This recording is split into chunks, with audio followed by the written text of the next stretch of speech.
ورحمة الله وبركاته. تحية طيبة شركاء النجاح ومساكم الله بالخير وجود مورنينج ديكسون وصباح الخير شركة رائد الخير. حياكم الله اخواني جميعا اخواتي الكريمات. اليوم نعيش 3 مناسبات ولا اروع. اليوم عندنا 3 اعراس. عرس البصر الكبير هو خليجي 25، والعرس الثاني هو تأهل ليدر العراق ووكيل العراق وأبي العراق الأستاذ رائد عباس. فحيوا أستاذ رائد عباس. فنقول ألف ألف مبارك عليك أستاذ رائد عباس. وهذه ثمرات ما جنيت من بذل وعطاء وسخاء لأعضاء شركة DXN العراق. والعرس الثالث اللي هو وجود قادة من مختلف المحافظات ويا أعضاء البصرة. فحيوا القادة الحاضرين ويانا. اليوم راح يكون هذا لقاءنا مميز لأنه راح يشتركون مثل ما قلت قادة. راح يشترك ويانا سبونسر أستاذ رائد. فحيوا أستاذ دريد. أستاذ دريد طبعا من أربيل. وكذلك راح يشتركون ويانا القادة البقية من ضمنهم مدرب محترف وأكثركم يمكن شايفين محاضراته على اليوتيوب أو على برامج التواصل الاجتماعي اللي هو الأستاذ المهندس براء العريضي. فيا احنا لما تأهلنا. وكذلك من ضمن المشاركين الشاب الوسيم جاءكم من بلجيكا واللي هو الآن مستقر في بغداد الأستاذ رجوان نجاح. أحييه. وكذلك من ضمن باقة الولد اللي هي اليوم تعيش وياكم اللي جتكم من كربلاء أستاذ عبد الله التميمي. وكذلك أربيل ما اكتفت بواحد، مو فقط دزت لنا أستاذ دريد، أستاذ حارث الجنابي. وكذلك اجى مكمل غذائي وياهم أستاذ أنور حميد منصور. بس مو حميد منصور مغني مو؟ حياكم الله. الرياض احسنتم. فهو رائد ويبقي رياضته بيننا. حيوه جميعا.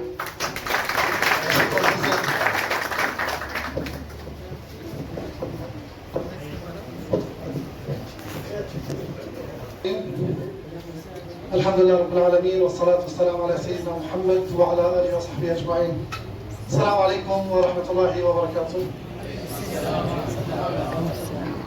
أسعد الله أوقاتكم وحيا الله هذه الوجوه المنيرة. أنا سعيد جدا اليوم بوجودي بين أهلي وناسي أهل البصرة الله يحفظهم. وكذلك سعيد جدا يوم أمس بالتنظيم الرائع اللي البصرة مثلتها عن بلدنا العراق. وكذلك سعيد جدا بخبر صعود وكيل DXN العراق الأستاذ رائد عباس الله يحفظه إلى مرتبة السفير الملكي. وبإذن الله تعالى كل ما سيستمر في هذا المشروع إن شاء الله كتاب من أروع وأجمل الكتب اللي يعلمكم هاي الأساسيات. المؤلف ماله اسمه ديل كارنيجي. تمام؟ بعد ما كتبوا الكتاب.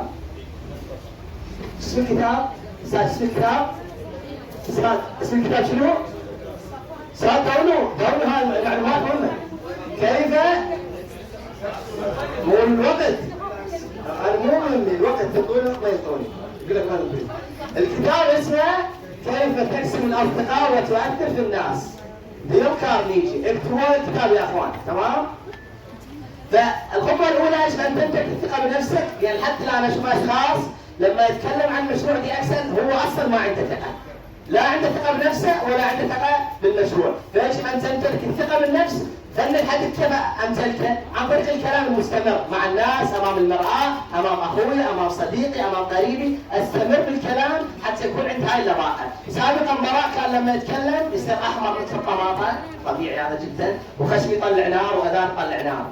ليش؟ حياء، ما عندي اخاف، لكن لان كنت راغب ان اتكلم وراغب ان اقف امام الناس كسرت هذا حاجز الخوف. السلام عليكم ورحمه الله وبركاته.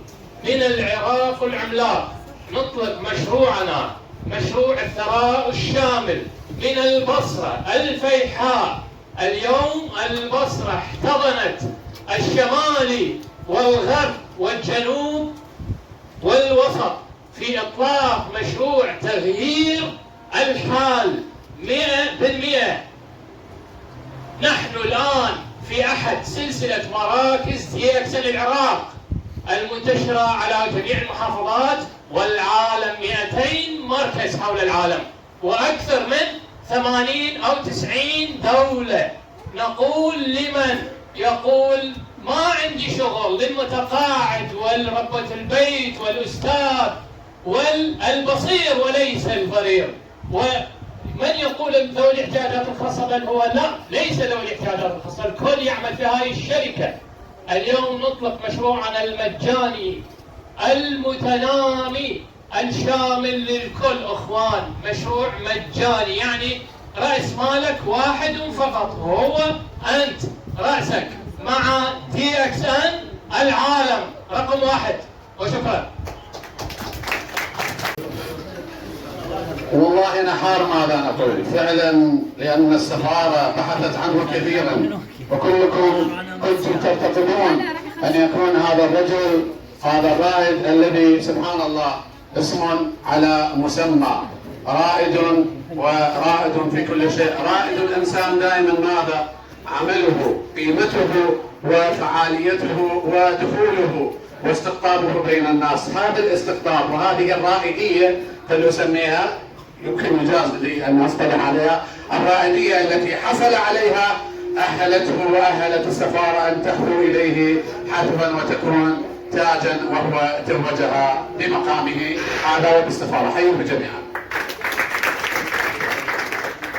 باسمي وباسم أعضاء البصرة وباسم القادة المشاركين والمجتمعين هنا في خليج 25 الملتقى التحفيزي في البصرة، نهنئ استاذنا وابونا استاذ رائد الخير، رائد العطاء، رائد السخاء على وصوله الى السفارة الملكية.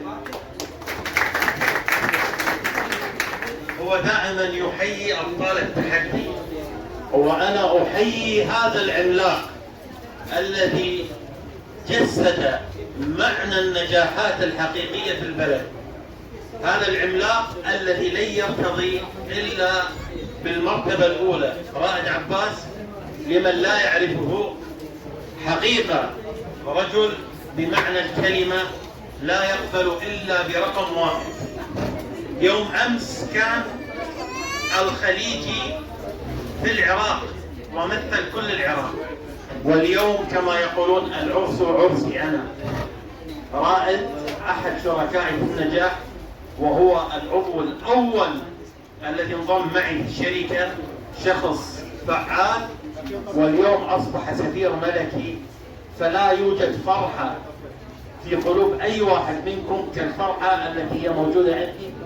أحيي هذا الرجل وأقول له مبارك، وإن شاء الله تعالى الشركة تصدر لنا رتب جديدة لعله يكون الترمبل كراون امباسادور إن شاء الله تعالى.